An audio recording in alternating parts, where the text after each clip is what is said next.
Buenos días, buenas tardes, buenas noches. Según la hora en la que vean el presente video, para mí es un placer poderles saludar. Como lo indica el título, vamos a comenzar con esta segunda sesión de la unidad número 3 sobre el diseño de columna en la asignatura de diseño de estructuras de madera. Entonces, el objetivo de esta sesión es abarcar dos aspectos fundamentales. En primer lugar, consolidar lo que ya se miró en la sesión número 1. Es decir, vamos a desarrollar mediante un ejemplo de cálculo bueno, básicamente lo que es la capacidad de carga de una columna bajo diferentes condiciones de arriostramiento en el eje fuerte y en el eje débil respectivamente. Además de eso, vamos a comenzar con el tema de diseño de columnas. Vamos a abarcar cierta hipótesis o más que hipótesis, ciertas premisas que vamos a estar conversando y posteriormente vamos a desarrollar el primer ejemplo de cálculo de, bueno, prácticamente ese tema, ese tópico. Entonces vamos a arrancar con la primera parte. Para eso vamos a desarrollar el siguiente ejemplo que estamos viendo en pantalla. Entonces, el enunciado dice lo siguiente: un miembro de madera sometida a compresión tiene una sección de 7.5 por 9.5 centímetros y es de pino. Encuentre la capacidad del miembro mostrado en la figura. Entonces, el problema nos brinda los siguientes datos. Entonces, en primer lugar, vamos a tener prácticamente la siguiente información que serían netamente unos datos geométricos. Tenemos de que la columna se encuentra arriostrada a la mitad, es decir, prácticamente tiene una altura total de 3 metros y a los 1.5 metros vamos a tener un arriostramiento y por supuesto estaríamos hablando del arriostramiento que aporta a esta dimensión de 7.5 centímetros. Entonces, además de eso, el problema nos brinda los datos de la sección transversal. Por una parte vamos a tener un peralte de 9.5 y por otra parte un alma de 7.5. De tal manera que, tal como hemos visto en el ejemplo anterior, vamos a tener un eje fuerte y un eje débil. Obviamente que el eje fuerte es aquel cuyo valor se corresponde con el peralte, ¿verdad? Es decir, de esos 9.5 centímetros, y el eje débil sería aquel valor cuyo dato se corresponde con el alma, 7.5 centímetros. Entonces, tal como vemos en el gráfico, el eje débil sería el que está siendo arrastrado. Entonces, podemos aclarar a partir de un pequeño gráfico de qué es lo que estamos conversando. Ya sabemos de que vamos a tener dentro del miembro estructural dos ejes ortogonales, ¿verdad? Vamos a tener un eje fuerte, que en este caso sería el eje X, por supuesto, y un eje débil, que sería el eje Y. Entonces, si el pandeo se genera, por ejemplo, alrededor del eje débil, en este caso alrededor del eje Y, en la dimensión que estaría resistiendo precisamente ese pandeo sería el alma, ¿verdad? Tal como nosotros podemos observar en el gráfico, la columna alrededor del eje débil va a tener un arriostramiento. En cambio, el peralte sería la dimensión que estaría saliendo de la pantalla, ¿verdad? Puesto que aquí tenemos que 7.5 es la dimensión de esta columna en este gráfico, el peralte estaría perpendicular, los 9.5 centímetros estarían saliendo de la pantalla y para ese caso la columna no se encuentra ariostrada, por lo tanto la longitud no soportada de la columna en ese sentido serían los mismos 3 metros. En cambio, en el eje débil vamos a tener un ariostramiento a la mitad y utilizaríamos los 1.5 para calcular posteriormente la relación de Peltier. Además de eso, tenemos otra serie de datos del problema, como lo es el factor K, que es el factor de longitud efectiva, cuyo valor es igual a la unidad para este ejercicio específico. Además, tenemos que el contenido de humedad en este problema es del 16%, es decir, la madera está seca porque este contenido no excede el 19%. Además, tenemos que la temperatura con la que vamos a trabajar va a ser de 96 grados Fahrenheit. Y por supuesto nos brinda esta información, que es el factor de efecto en el tiempo o lambda.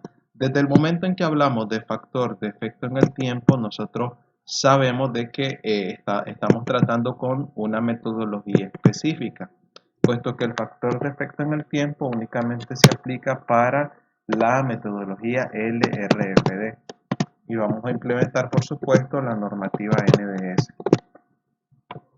Entonces, a partir de esta información, nosotros podemos comenzar a realizar ciertos cálculos preliminares. En primer lugar, vamos a ver lo que son las propiedades geométricas. Entonces, tal como lo estábamos conversando, para el eje fuerte, la longitud no ariostrada va a ser igual a 3 metros y para el eje débil, la longitud no ariostrada, tal como vimos, hay un elemento que se está conectando a la columna que proporciona ariostramiento en el eje débil y va a ser de 1.5, la longitud no soportada. Entonces, ¿por qué razón es que necesitamos esto? Porque con la longitud no arrastrada podemos calcular posteriormente la longitud efectiva. Y con la longitud efectiva calculamos lo que es la relación de Beltré, tanto en el eje fuerte como en el eje débil. Y con los datos que obtengamos de esa relación de Beltré, podemos calcular cuál es la relación de Beltré crítica, que es con el parámetro que nosotros vamos a calcular la capacidad de carga. Entonces, vamos a continuar con esa lógica. El problema ya me brindaba como dato lo que es el factor de longitud efectiva acá, ¿verdad? Ya nos decía el ejercicio de que vamos a tomar un K igual a 1. Y es precisamente con este valor y con los datos que obtenemos de la longitud no arrastrada que nosotros podemos cuantificar lo que es la longitud efectiva, tanto en el eje fuerte como en el eje débil. Simplemente en el caso del eje fuerte, para calcular esa longitud efectiva multiplicamos el K, que es igual a 1, por estos 3 metros, y obviamente va a dar también 3 metros. Y en el eje débil haríamos algo similar, multiplicamos K, que es igual a 1, por la longitud no arrastrada en el eje débil, que en este caso es de 1.5 metros. Multiplicamos 1 por 1.5 metros y nos va a dar exactamente los mismos 1.5 metros. De tal manera que con esa información ya podemos proceder a calcular lo que es la relación de Peltier, tal como nosotros vemos en esta parte. Entonces, simplemente vamos sustituyendo valores. En el eje fuerte, tal como vimos, es aquel que tiene mayor momento de inercia. Y por lo tanto, la relación de Peltier se tendría que calcular a partir del peralte, puesto que el peralte es la dimensión mayor de la sección transversal. De tal manera que hacemos la sustitución de valores. Por una parte, la longitud efectiva en el cálculo nos da de 3 metros. Obviamente que al calcular la relación de Peltier, las dimensiones tienen que ser consistentes. Por esa razón es que podemos convertir estos 3 metros a centímetros. Eso daría 300 centímetros. Lo dividimos entre la dimensión del peralte, que es de 9.5 centímetros. Y eso nos va a dar este valor de 31.58 unidades adimensionales, que es la relación de Peltier para el eje fuerte. Luego tendríamos que hacer exactamente lo mismo, pero para el caso de el eje débil, ¿verdad? Entonces, en el caso del eje débil tendríamos que tomar la longitud efectiva alrededor del eje débil, que nos da, en el cálculo nos dio de 1.5 metros. Entonces, nos da de 1.5 metros, lo podemos convertir a centímetros, nos daría 150 centímetros. Lo dividimos entre el alma, puesto que es la dimensión menor de la sección transversal y por lo tanto va a ser el que aporte menor momento de inercia. Y ese valor es de 7.5, dividimos 150 centímetros entre 7.5 y eso nos da 20 unidades adimensionales. Posteriormente, lo que nosotros vamos a hacer es seleccionar la relación de Peltier crítica, que sería la mayor, puesto que a mayor relación de Peltier, la columna va a tener una menor estabilidad. Entonces, entre estos dos datos, entre los últimos dos datos que nosotros calculamos, que fueron la relación de Peltier en el eje fuerte y en el eje débil, vamos a seleccionar la que es mayor. Y puesto que la mayor es la que se genera alrededor del eje fuerte con ese dato es que nosotros tendríamos que cuantificar la capacidad de carga. Entonces, aquí nosotros podemos hacer algunas aclaraciones que resultan sumamente interesantes. Entonces, fíjense que a mayor, ya sabemos de que la ecuación que nosotros generalmente vamos a ocupar siempre para calcular esa relación de Peltier, el RB, generalmente siempre va a ser, en el caso de las columnas rectangulares de madera, la longitud efectiva dividido entre una de las dimensiones de la sección transversal, que pudiese ser el, el peralte o el alma, ¿verdad? Entonces aquí podemos comentar algo que a mayor sea la dimensión de la sección transversal, menor va a ser la relación de Peltier, ¿verdad? Y a mayor sea la longitud de la longitud no soportada o la longitud efectiva, mejor dicho, a mayor sea la longitud efectiva, mayor será también la relación de Peltier. Fíjense que esta parte es sumamente interesante de aclarar porque a partir de estos principios podemos hacer ciertas conjeturas. Por ejemplo, que tendría sentido que si la longitud efectiva de una columna es la misma en los dos ejes ortogonales, tanto en el eje fuerte como en el eje débil, vamos a obtener que la relación de Peltier mayor va a ser la que se genera alrededor del eje débil. Pero en cambio, si esa longitud efectiva varía en los dos ejes ortogonales, que es lo que ocurre en nuestro problema, fíjense que resulta más preponderante la longitud efectiva mayor que la dimensión de la sección transversal, que es muchísimo más grande. Y es lo que vemos aquí. ¿Por qué razón? En este caso, miramos de que la longitud efectiva alrededor del eje X no hay arriostramiento. No hay arriostramiento en el eje fuerte y por lo tanto ocuparíamos los 3 metros, que es la altura total, multiplicada por el factor de longitud efectiva, ¿verdad? Si eso lo dividimos entre la dimensión de la sección que corresponde al eje fuerte, que sería el valor mayor, el peralte, que es de 9.5 centímetros, eso nos da un valor de 31, ¿verdad? En cambio, cuando nosotros tomamos la relación de Peltier, a partir de la longitud efectiva en el eje débil, que resulta ser la mitad de 1.5, y eso se multiplica por K, se obtiene este valor y se divide en este caso, el alma, puesto que resulta que ese dato es el que aporta menor inercia o tiene menor momento de inercia o menor valor de módulo de sección. Al final resulta más preponderante o más crítico el eje fuerte que el eje débil porque la longitud efectiva es mucho mayor ahí. Entonces eso es lo interesante porque a pesar de que quien tiene mayor momento de inercia es el eje fuerte, la sección transversal, quien es más preponderante o en el pandeo bueno, resulta ser el eje fuerte o quien tiene más tendencia a la inestabilidad es el eje fuerte para este problema porque el eje débil está siendo arrastrado a la mitad.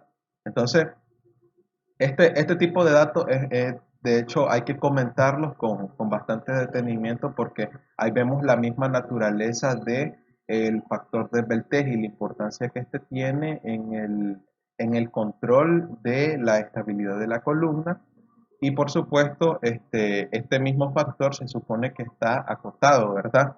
Que es precisamente lo que vamos a ver a continuación. En la sesión número 1 nosotros vimos de que el factor de Peltier en las columnas macizas no debe exceder un valor de 50 y para las columnas compuestas y las columnas espaciadas ese factor, esa relación tiene un holguro un poco mayor, es de 80, ¿verdad? Significa que si nosotros calculamos la relación de Peltier y no excede el valor de 50, tendríamos que cambiar la sección transversal, puesto que la columna resultaría ser inestable. Entonces, en este caso comparamos esos dos valores. y como no se excede bueno, en este caso el límite de 50, podemos inferir de que se cumple con esa primera revisión de las dimensiones, de tal manera que podemos continuar ejecutando el resto de los cálculos. Entonces, una vez que ya bueno, partimos de los parámetros geométricos, tendríamos que determinar, por supuesto, las propiedades mecánicas del material que estamos implementando. En este caso, hablamos de que la madera que se va a utilizar va a ser de pino. Entonces, tendríamos que ir a las tablas genéricas que generalmente dependen de los reglamentos de construcción o de diseño estructural.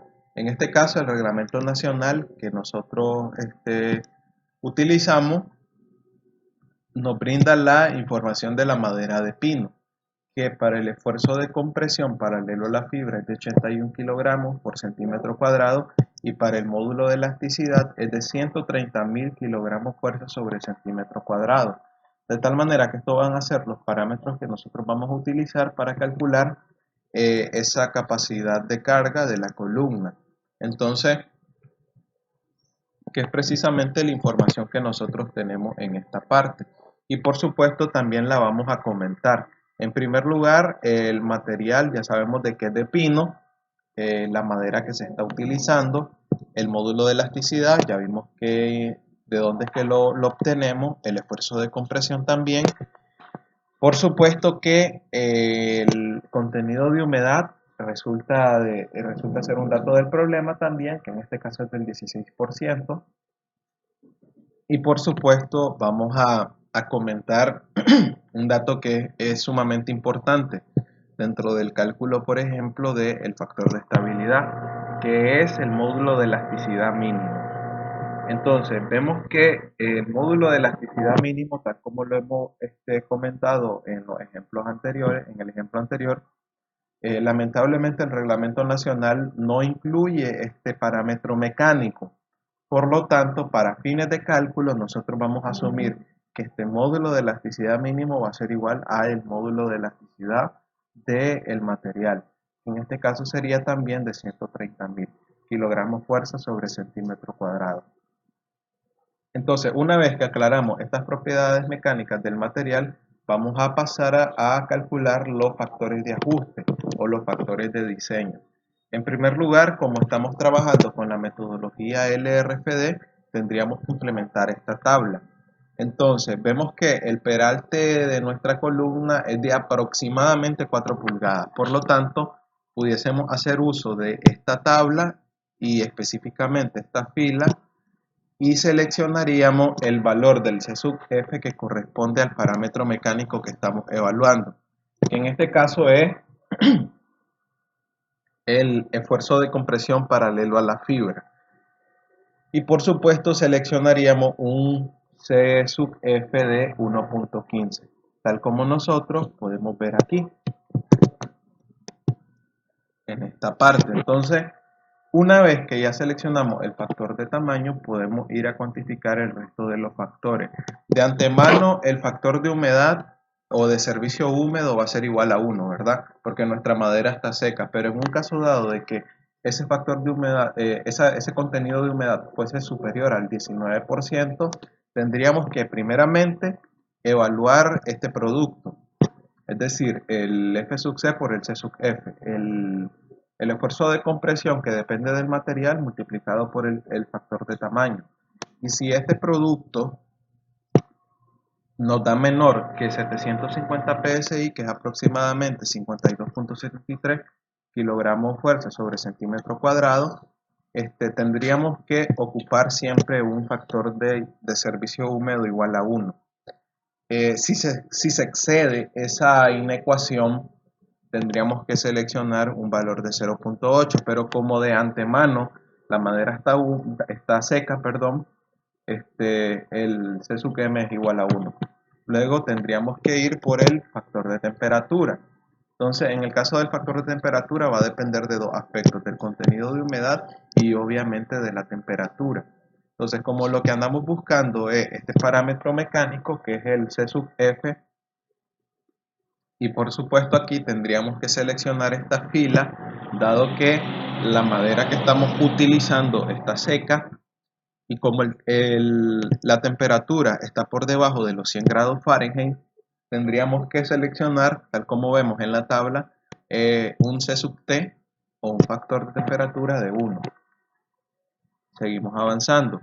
Luego tendríamos lo que es el factor de incisión o corte. Nuevamente, el factor de incisión va a depender del parámetro mecánico que estemos evaluando. En este caso, para el esfuerzo de compresión, el C sub I o factor de corte es igual a 0.8.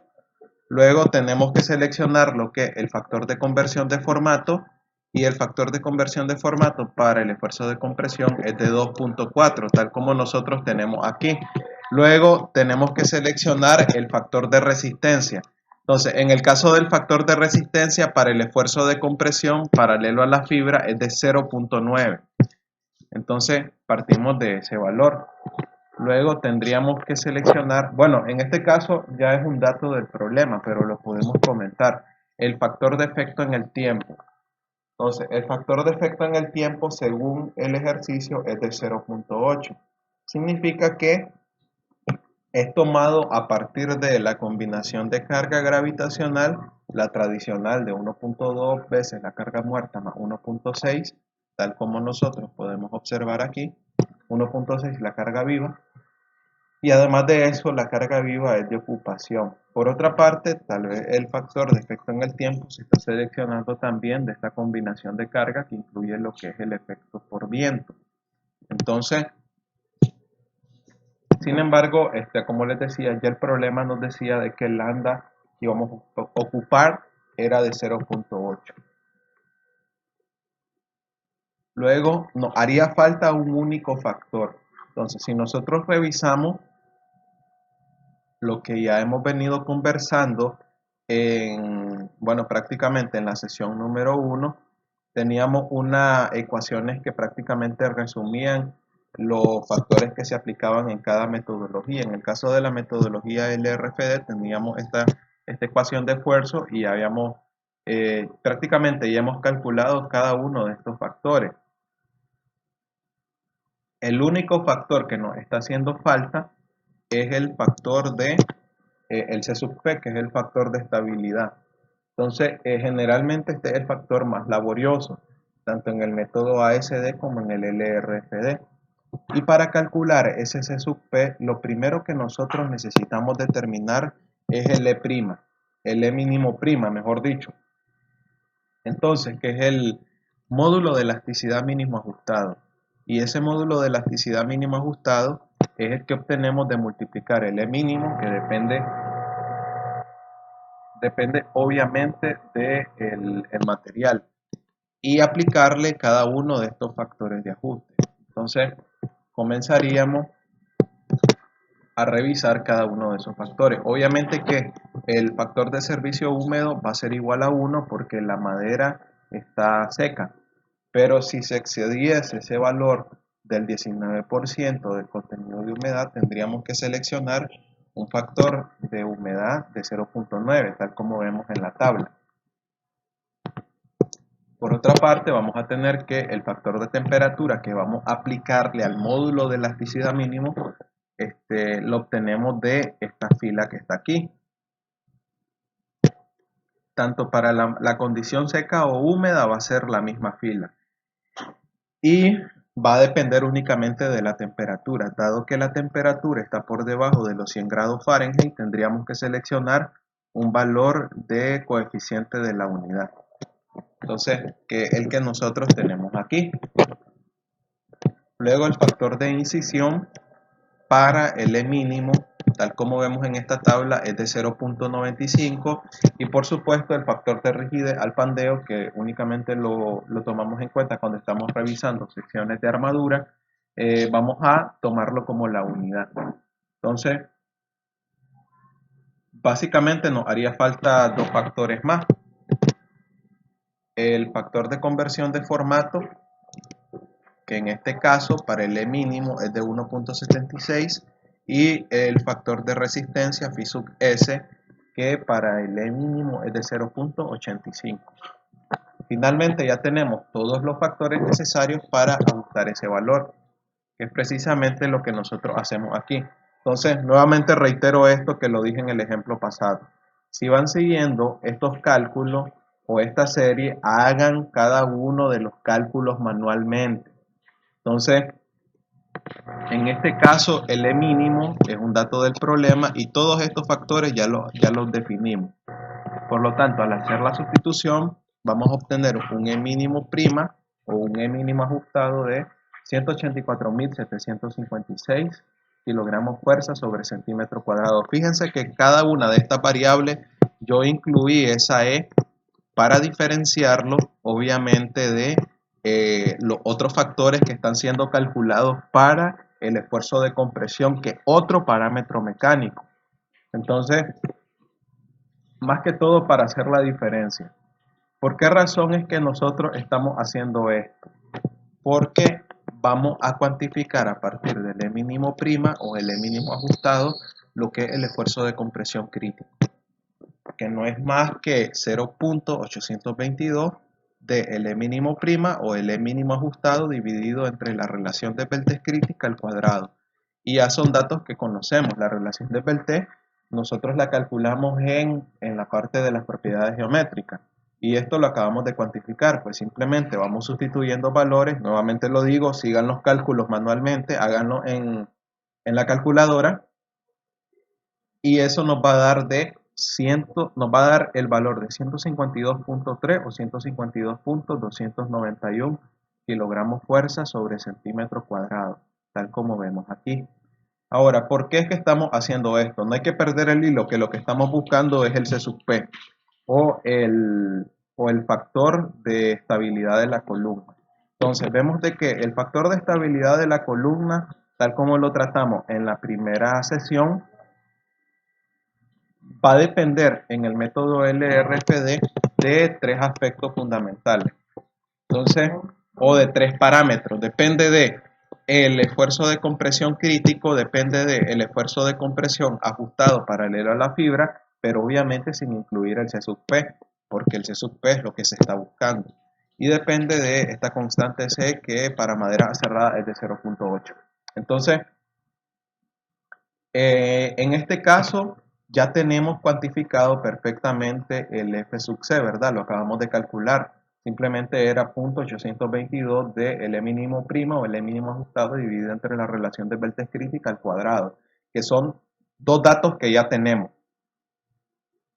Por otra parte, podemos calcular perfectamente este F sub C asterisco, que se le pone el asterisco para diferenciarlo de el F sub C prima, que es el ajustado por todos los factores. Este esfuerzo ajustado es básicamente el F sub C multiplicado por todos los factores excepto por el C sub P, que es el que se anda buscando ahorita. Entonces ya tenemos todos los factores y solo nos hacía falta el C sub P. Por lo tanto, podemos calcular ese F sub C ajustado sin incluir el CP, por supuesto. Entonces simplemente tomamos este dato que depende del tipo de madera y lo multiplicamos por todo el resto de los factores. Es decir, por el factor de humedad, por el factor de temperatura, el de tamaño, el de corte, el de conversión de formato, el de resistencia y el de efecto en el tiempo. Y no hay que confundir estos parámetros o estos factores de ajuste del F sub C con lo que calculamos para el E mínimo, ¿verdad? El E mínimo era para cuantificar únicamente este valor, el esfuerzo de compresión crítico. Entonces, por eso es que cuantificamos esos otros factores de ajuste, pero no hay que confundirlos con los que ya dijimos que habíamos calculado inicialmente para el esfuerzo de compresión. Entonces, simplemente lo que nos quedaría hasta esta parte es nuevamente sustituir valores. Esto vale 81 y el resto de estos factores ya los conocemos. Sustituimos valores, sigan los cálculos manualmente, nuevamente lo digo, y eso nos va a dar este valor de 128.771 kilogramos fuerza sobre centímetro cuadrado. Y por supuesto esta constante que es igual a 0.8. De tal manera que ya tenemos los tres parámetros necesarios para poder calcular el CP, que es el que obtenemos al aplicar esta fórmula. Y por supuesto debemos de cuidar que el CP está acotado, que en todo momento ese factor de estabilidad tiene que ser menor o igual a 1. Entonces, a partir de esta información, dado que el CP es menor o igual a 1, nosotros podemos perfectamente cuantificar prácticamente el CP a partir de esta ecuación y compararlo con este valor límite, ¿verdad? Entonces, ¿qué es lo que vamos a hacer? Si a partir de la ecuación obtenemos un valor que supera la unidad, ya sabemos de que al final dejamos que CP va a ser igual a 1. En caso de que se exceda la unidad, ¿verdad? Si les diese, por ejemplo, un 1.2, un 1.3, 1.05 o lo que sea. Ahora, únicamente nos queda aplicar la fórmula y sustituir valores, de tal manera que si van siguiendo la serie, al sustituir los valores en la ecuación, van a obtener que el CP es de 0.75 o de 0.746. Entonces, vemos de que este valor es menor que 1, por lo tanto dejamos que el CP es igual a esta cantidad.